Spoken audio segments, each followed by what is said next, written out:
પ્રશ્ન નંબર 1, હડપ્પા સંસ્કૃતિમાં ગેંડાનું એકમાત્ર અવશેષ કયા સ્થળેથી મળી આવ્યું છે? એ રોપડ પંજાબ, બી આમરી સિંધ, સી કાલીબંગા રાજસ્થાન કે ડી બનવાલી હરિયાણા? બી આમરી સિંધ. વિશાળ સ્નાનાગારના અવશેષો કયા સ્થળેથી મળી આવ્યા છે?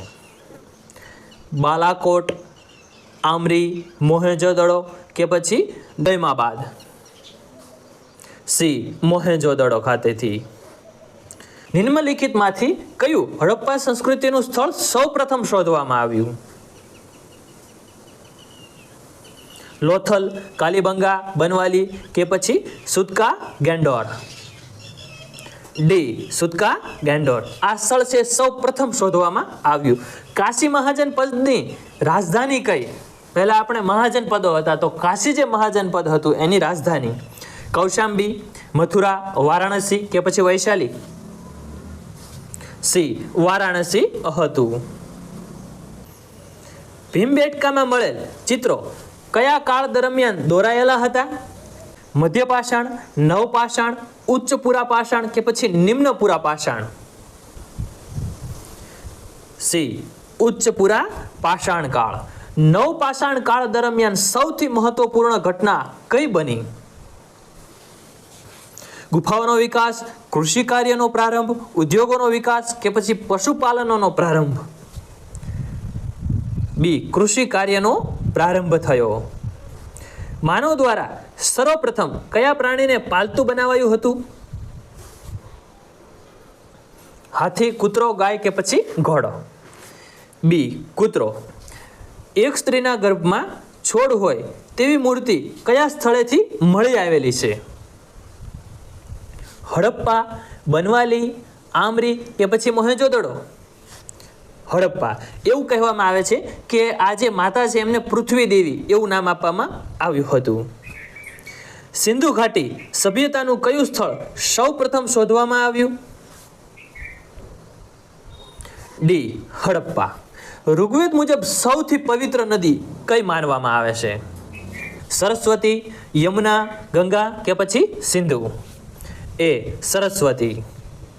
વૈદિક કાળ દરમિયાન રાજાને કયા નામે ઓળખવામાં આવતા? અનુ, યદુ, મહા કે પછી ગોપ?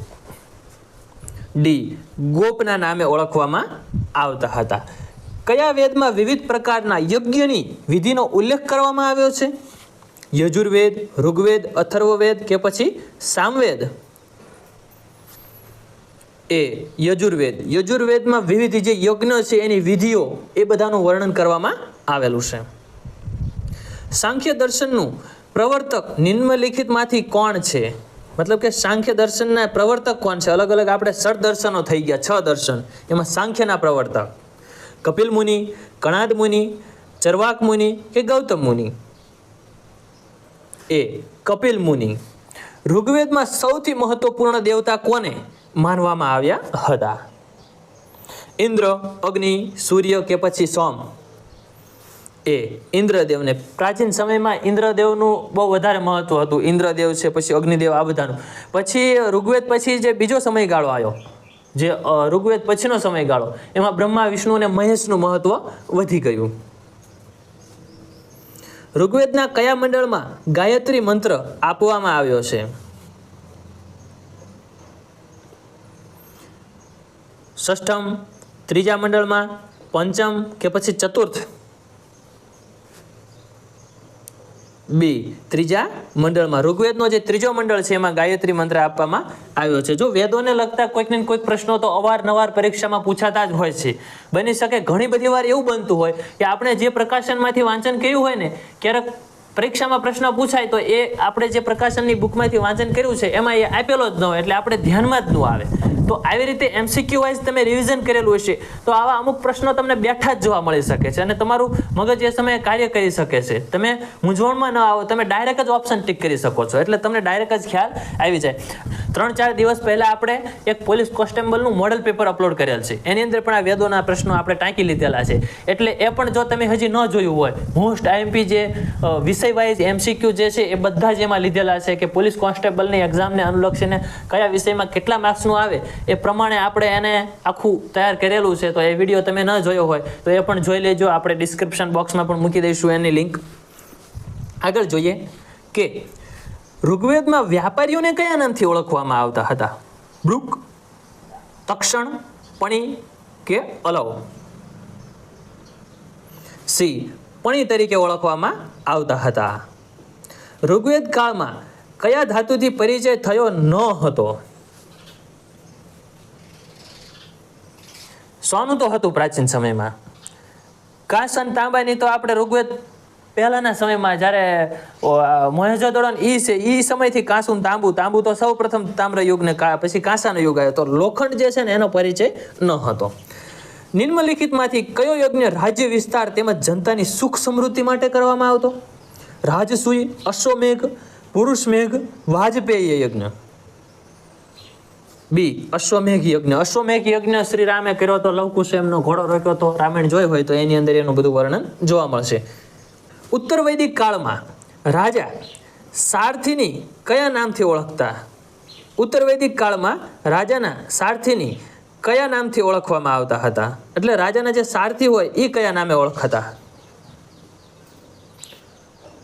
પલાગલ, ક્ષતા, અક્ષવાપ, સૂત?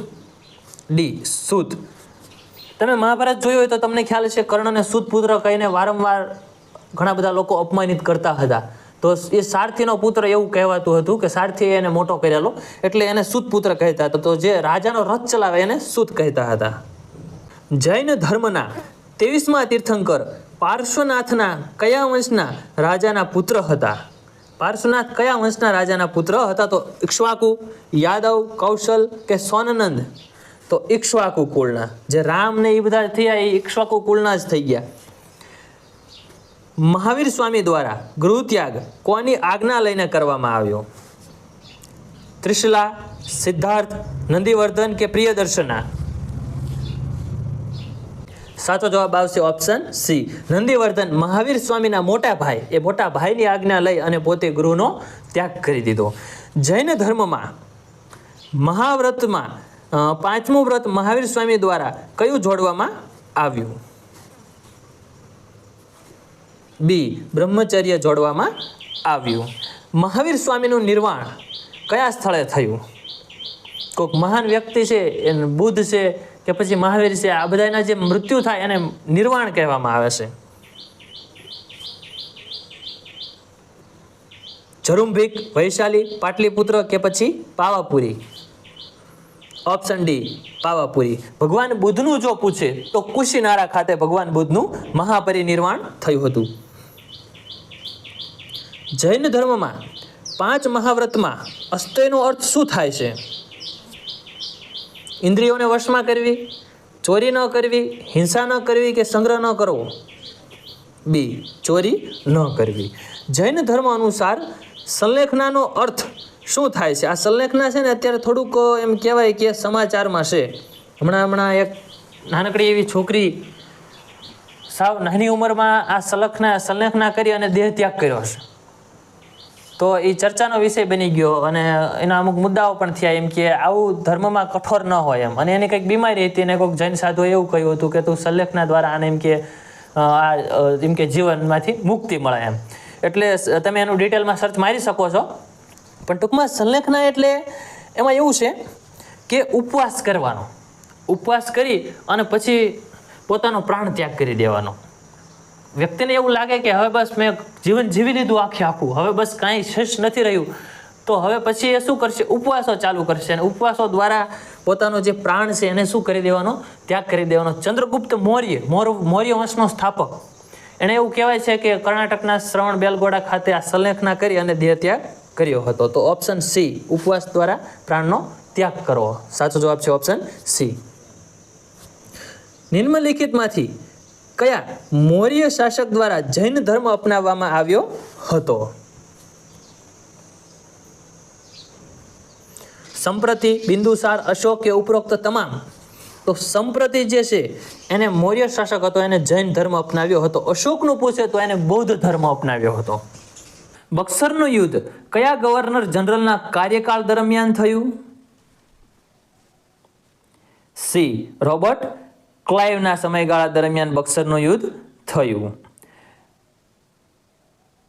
ભારતના પ્રથમ વાઇસરોય કોણ હતા? કેનિંગ હતા. ઈસ્ટ ઇન્ડિયા કંપનીની સ્થાપના ક્યારે કરવામાં આવી હતી? 1600 કરવામાં આવી હતી. બ્રિટનના કયા શાસક દ્વારા ઈસ્ટ ઇન્ડિયા કંપનીને પૂર્વીય દેશો સાથે વ્યાપાર કરવાનો પરવાનો આપવામાં આવ્યો હતો? એલિઝાબેથ પ્રથમ. કેપ્ટન હોકિન્સ દ્વારા કયા મુગલ બાદશાહની પરવાનગી મેળવવામાં આવી હતી? જહાંગીરની પરવાનગી મેળવવામાં આવી હતી. ભારતમાં અંગ્રેજોનો પ્રથમ કિલ્લો મદ્રાસમાં બનાવવામાં આવ્યો હતો, જેનું નામ નિમ્નલિખિતમાંથી શું છે? અંગ્રેજોએ પહેલો જે કિલ્લો બનાવ્યો ભારતના મદ્રાસમાં, અને એનું નામ શું? Fort George. સંન્યાસી વિદ્રોહ કયા રાજ્ય સાથે સંબંધિત છે? બંગાળ સાથે સંબંધિત છે. બંગાળ એમ કહેવાય ને એક કેન્દ્ર હતું વિદ્રોહનું. બંગાળમાં સૌપ્રથમ રાજકારણીય જે ઉથલ પાથલો થયો હોય તો બંગાળથી જ આ બધું શરૂઆત થઈ. સૌથી વધારે સારામાં સારું ઉત્પાદન થતું હોય એ સમયે અને સમૃદ્ધ હોય તોય બંગાળ, પણ પછી બંગાળને અંગ્રેજોએ કંગાળ કરી નાખેલું. કયા રાજ્યમાં પાઇકા જાતિ દ્વારા ઈસ્ટ ઇન્ડિયા કંપનીની પાઇકા વિદ્રોહ કરવામાં આવ્યો?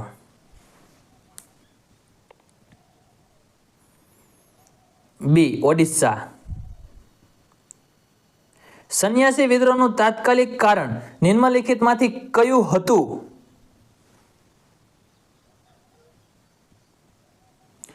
એ. અંગ્રેજો દ્વારા તીર્થસ્થાનોની યાત્રા પર લગાવાયેલો પ્રતિબંધ. રામસિંહ કુકા દ્વારા નિમ્નલિખિતમાંથી કયું આંદોલન ચલાવાયું હતું? તો ડી. નામધારી આંદોલન.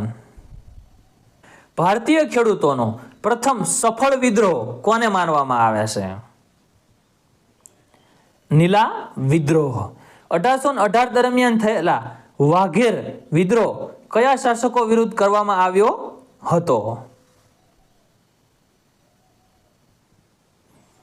બી. ગાયકવાડ શાસકો વિરુદ્ધ કરવામાં આવ્યો હતો. સહાયક સંધિની નીતિ કયા અંગ્રેજ ગવર્નર દ્વારા અપનાવવામાં આવી? વેલેસ્લી, જેને સહાયકારી યોજના પણ કહેવાય છે. ડેલહાઉસીના વિલયના સિદ્ધાંત અંતર્ગત સૌપ્રથમ કયું રાજ્ય ખાલસા કરવામાં આવ્યું? તો સતારા સૌપ્રથમ ખાલસા કરવામાં આવ્યું હતું. ખાલસા નીતિનો જો પ્રણેતા હોય તો એ છે ડેલહાઉસી. 1780 ભારતનું પ્રથમ સમાચાર પત્ર કોના દ્વારા પ્રકાશિત કરવામાં આવ્યું હતું? જેમ્સ ઓગસ્ટ દ્વારા. 1835 પ્રેસ અધિનિયમને અન્ય કયા નામે ઓળખવામાં આવે છે?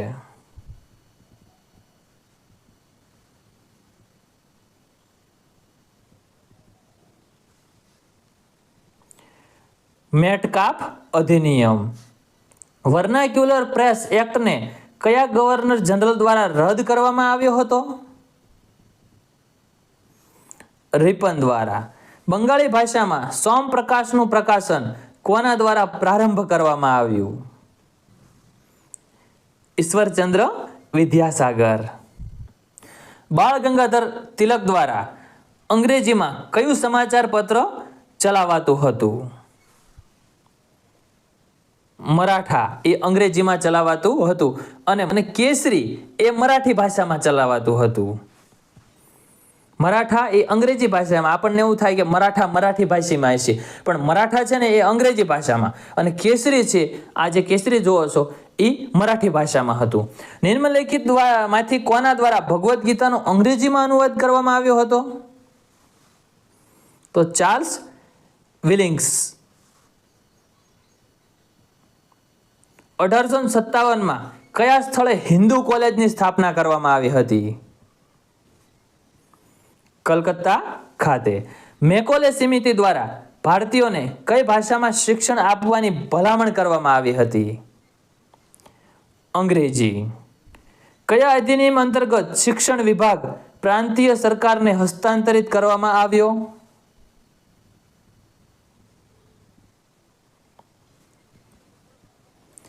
બી મોન્ટેગ્યુ ચેમ્ફર્ડ અધિનિયમ. અંતિમ ક્વેશ્ચન જોઈએ.